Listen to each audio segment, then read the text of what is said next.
So for grounding, if we want to take, an awareness of our senses and come into the moment, the advantage of doing that is that it takes us away from the worry or thinking about the future, worry or thinking about the past. It brings us into like what we're experiencing right here in this moment, and that can actually help our brain to focus more on our breathing and where we are, and can actually calm us down. Hey, okay, so lots of us have questions about the differences between grounding and regulation, and they're very close. So let's talk about it for a second. So grounding is normally, when we're talking about emotions, we're talking about like grabbing our senses in a moment and coming to the present. And so instead of thinking about the future or worrying about the past or whatever, we're using our senses to come into the moment. That's typically what people talk about with grounding. And regulation is when usually I am dysregulated. My emotions, my body, I'm feeling a lot of intense feelings, and I want to take the stress or the anxiety of the moment from here to here. That's usually regulation. So they're really related. They're a little bit different, but the goal of both is to stabilize my mood, okay? To stabilize my emotions in the moment. Here's some examples. So for grounding, if we want to take, an awareness of our senses and come into the moment, the advantage of doing that is that it takes us away from the worry or thinking about the future, worry or thinking about the past.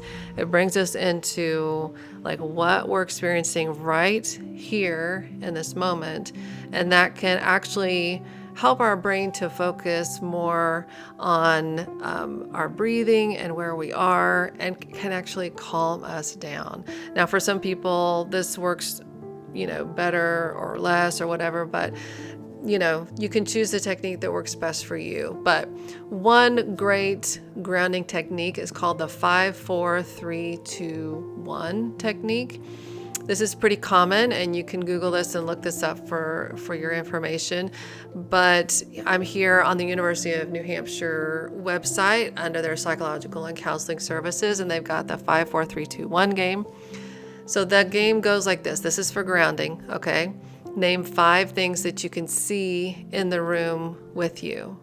Okay, so if I were to do that, I would say, okay, a light and a microphone and a computer. And, I'm naming the 5 things that I can see.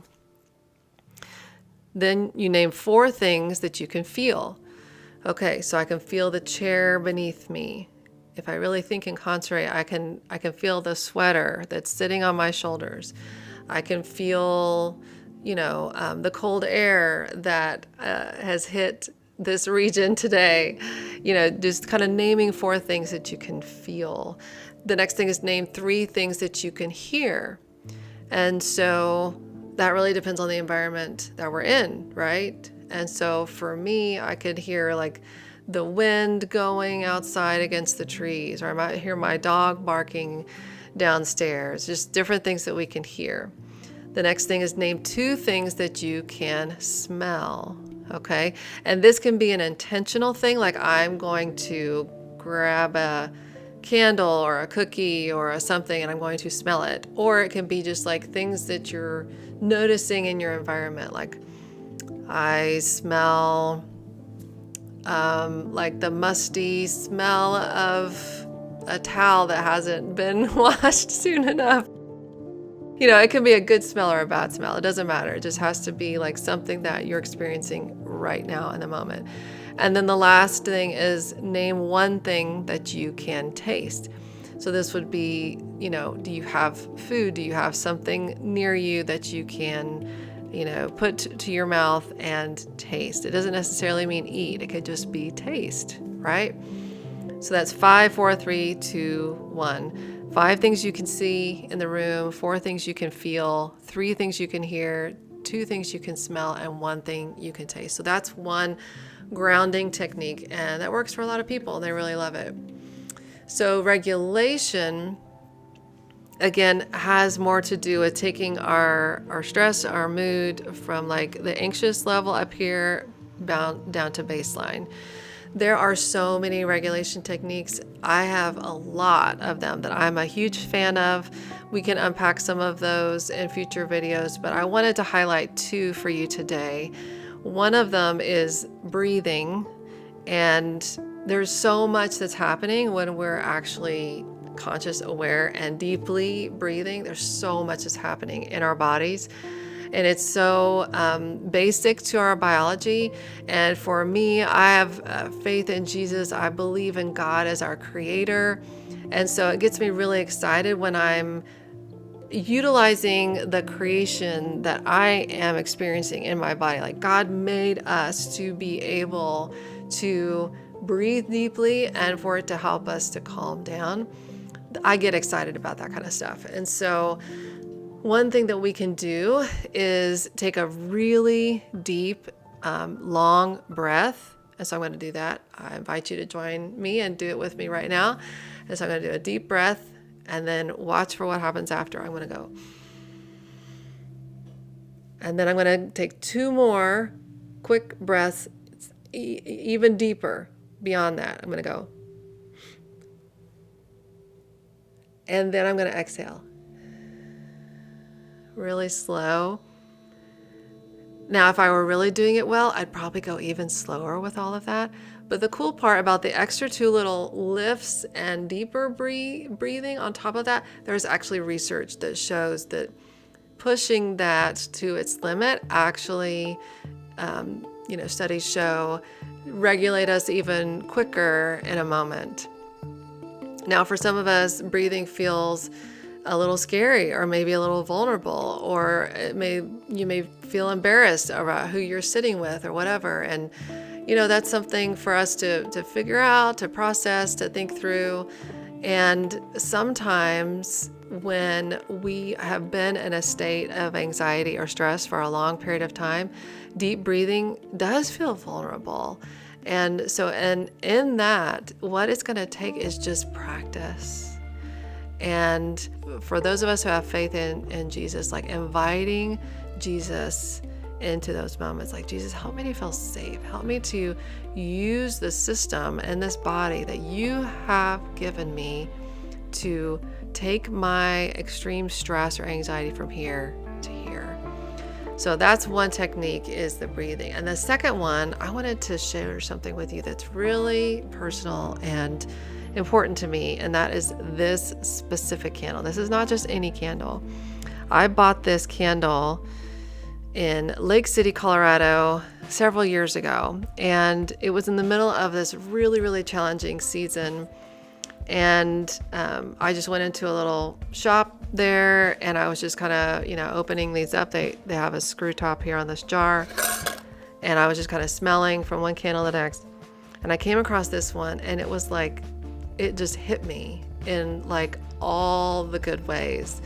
And I'm sure it was like not cheap because it was in a little shop in a little town in the middle of the mountains, but like I was like, I'm buying this, it doesn't matter. So I bought it and I brought it home, and there's something about it having a lid that has really held on to the aroma.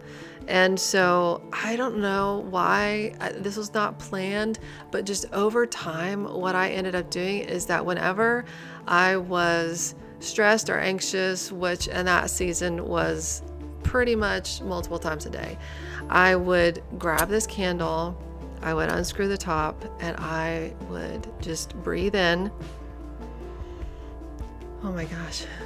This lovely, lovely smell. This happens to be, it's called almond biscotti.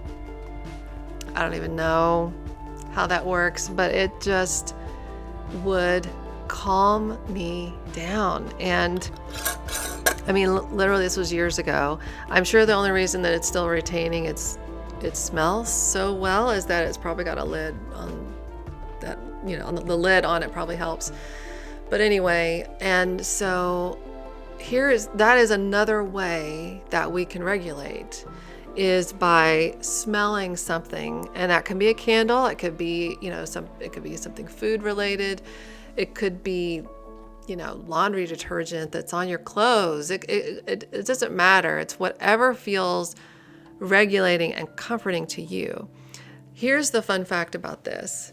So we have this piece of our brains. It's called the amygdala. And fun fact, two fun facts. Number one, it is looking for danger 4 times a second. Okay, that's crazy. When I heard that, I was like, okay, that actually stresses me out.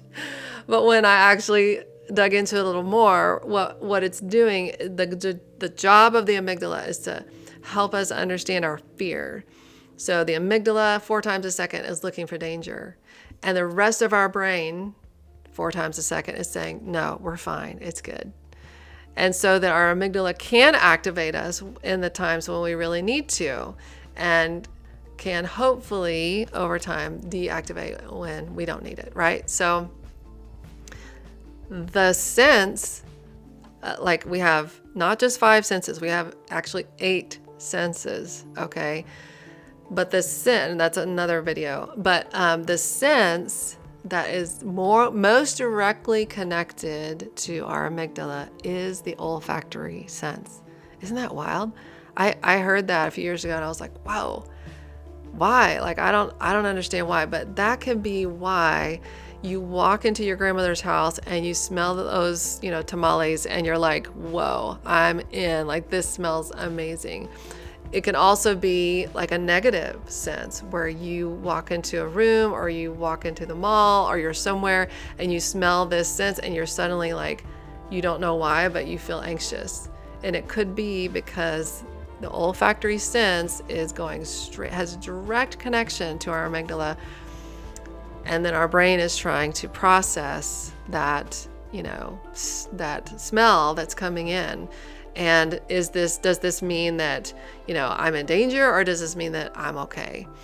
And, that's another, I'm sure it's innately, again, I love looking at creation and how, like, God made us this way. Like, if we smell something burning, that's not something to kind of chill about. If we smell like if my house is on fire, obviously I need to know that immediately and I need to act immediately. So these are things that, like, we have in our bodies that God created us to have, that we can literally utilize to help us to ground or to regulate. So that's an explanation of some of the basics of the difference between grounding and regulation and how we can use some of those things. And remember, on this journey, trauma doesn't get the last word.